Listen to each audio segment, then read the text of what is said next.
बीते दिन हमने देखा था कि कैसे सुप्रीम कोर्ट में नीट यूजी 2024 के रिजल्ट से जुड़ी अब करीबन 4 से 5 पिटिशंस जा चुकी है, जिसमें कि एक प्ली फिजिक्स वल्ला के सीईओ अलाख पांडे द्वारा भी फाइल की गई है थ्रू एडवोकेट जे साई दीपक। अलाख पांडे हमारे देश की एक बहुत बड़े एजुकेशनिस्ट है, जिन्होंने अब तक कितने ही बच्चों को नीट की तैयारी करवाई है और जो कि खुद इस रिजल्ट से काफी शॉक दिखे हैं। उन्हें रिप्रेजेंट करते हुए फेमस एडवोकेट जे साई दीपक ने ये प्ली सुप्रीम कोर्ट में जस्टिसेस विक्रम नाथ और अनासुद्दीन अमानुल्लाह के सामने बीते दिन पेश की थी अर्जेंट लिस्टिंग की मांग करते हुए, और सुप्रीम कोर्ट बेंच ने उन्हें सुप्रीम कोर्ट रजिस्ट्री के सामने ये केस लिस्ट करने को कहा है, जहां अर्जेंट लिस्टिंग की डिमांड में सीजे डीवाई चंद्रचूड़ एक फैसला ले सकते हैं। जहां एनडीए के खिलाफ इतने प्लीज अब फाइनली सुप्रीम कोर्ट जा पहुंचे हैं और कितनों पर सुप्रीम कोर्ट ने उनसे एक जवाब भी मांगा है, तो आपको बता दें कि एनडीए ने कई सवालों के अब जवाब एक्स पर ट्वीट करते हुए पेश किया है और देश में एक नई हलचल क्रिएट कर दी है। तो देखते हैं कि आखिर अपने सफाई में एनडीए ने क्या कहा है और कैसे सीईओ अलाख पांडे द्वारा फाइल केस बाकी केसेस से अलग है, जो कि नीट एग्जाम की रीटेस्ट या रिजल्ट पर स्टे की मांग कर रहे हैं। और इस बारे में एडवोकेट जे साई दीपक ने क्या कहा है, एक बार सुन लेते हैं। 80 marks have been awarded in grace marks randomly to at least 1500 students. So our petition is different from the other petitions where we are challenging the arbitrary award of grace marks to people. अगर किसी को 650 मिला है या 630 मिला है, उनको 720 भी मिल गया है, they become all India rank number 1. ऐसे भी हो चुका है। So what we have told the court that there is a very clear issue here.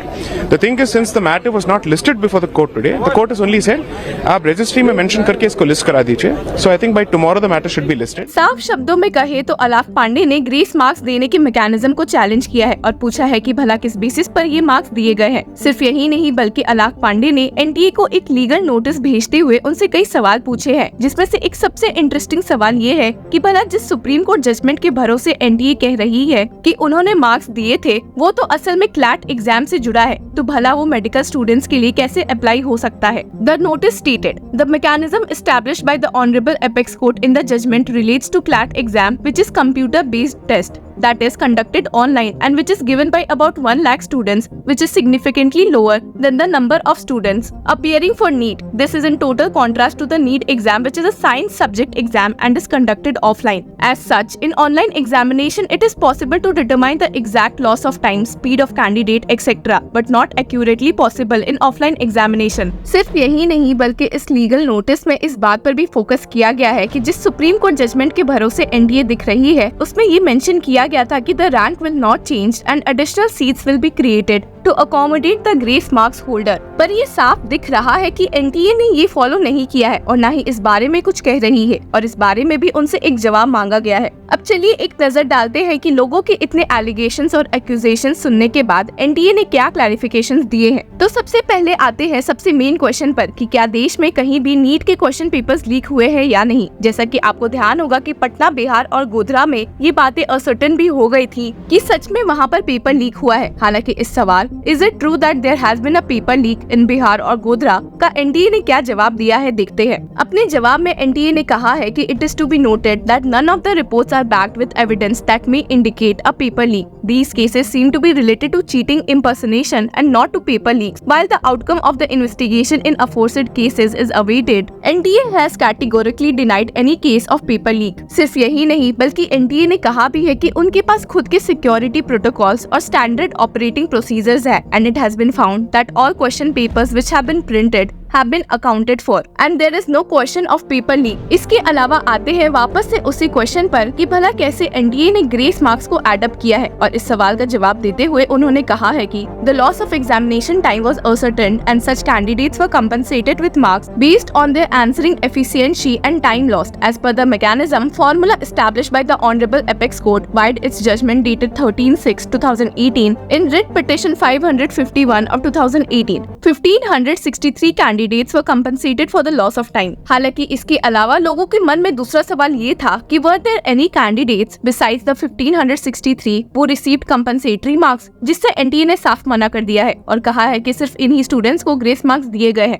और वो भी टाइम लॉस की बात को ध्यान में रखते हुए। जैसा कि आपको ध्यान होगा कि एनटीए ने 2 बेसिस पर स्टूडेंट के मार्क्स बढ़ाए हैं, पहला तो आंसर की वजह से और दूसरा टाइम लॉस की वजह से ग्रेस मार्क्स देकर। पर जो 67 स्टूडेंट्स ने ये एग्जाम टॉप किया है तो लोगों के मन में सवाल ये भी उठा है कि इसमें से कितने लोगों को दोनों कैटेगरी के मार्क्स मिले हैं। इस पर जब एनटीए से सवाल पूछा गया कि did the 44 perfect scorers 720 out of 720 वो benefited from the physics question with 2 correct answers also receive compensatory और ग्रेस मार्क्स, तो उन्होंने इससे साफ मना कर दिया कि एक्स्ट्रा मार्क्स सिर्फ टाइम लॉस की वजह से मिला है। और आपको बता दें कि 44 out of the 67 candidates who achieved a perfect score of 720 out of 720 did so due to this revision, while 6 candidates received compensatory marks for lost time during the exam। आपको ऐसे बता दें कि इस आंसर रिविजन के खिलाफ भी कई प्लीज सुप्रीम कोर्ट में फाइल हुई है कि भला एनटीए ने एक सवाल के 2 सही जवाब कैसे फिक्स कर दिए। और ये मामला इसलिए भी उठा है कि अगर ये क्वेश्चन रॉन्ग था तो उन स्टूडेंट्स को तो कोई फायदा ही नहीं मिला है जिन्होंने ये क्वेश्चन स्किप कर दिया इसको गलत देखते हुए, और सिर्फ उनको फायदा मिला है जिन्होंने इसे अटेम्प्ट किया था।